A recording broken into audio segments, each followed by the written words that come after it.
по всему совершает посадку мотодельтаплан, поэтому убедительная просьба освободить взлетно-посадочную полосу. И мы видим, что дорогие друзья, масса пропеллера двигателя, который находится...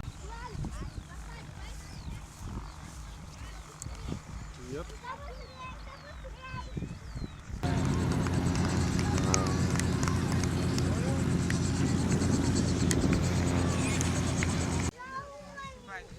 Далеко не ходит.